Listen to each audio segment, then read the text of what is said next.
Garlic வெள்ளை பூண்டு இது கெட்ட கொலஸ்ட்ராலை குறைச்சி இரத்த குழாய்களின் அடைப்பை தடுக்குது.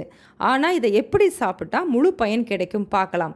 ஹாய் ஹலோ வணக்கம். டாக்டர் ஹேமா, யோகா மற்றும் இயற்கை மருத்துவர். வெள்ளை பூண்டில் இருக்கிற ஆலிசின் மூலக்கூறு தான் பிளட் ப்ரெஷரை கண்ட்ரோல் பண்ணுது.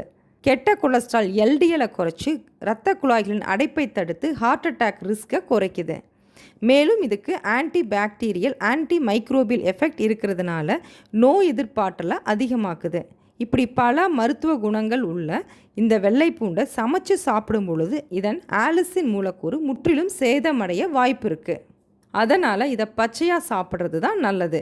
வெள்ளை பூண்டின் பற்களை ஸ்லைஸ் பண்ணியோ அல்லது க்ரஷ் பண்ணியோ 5-10 நிமிடம் காற்றோட்டமாக வைக்கும் பொழுது இதன் ஆலிசின் மூலக்கூறின் பலன் அதிகமாகுது.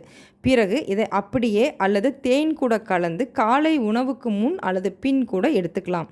ஒரு நாளைக்கு 2-3 பல் பூண்டு போதுமானது.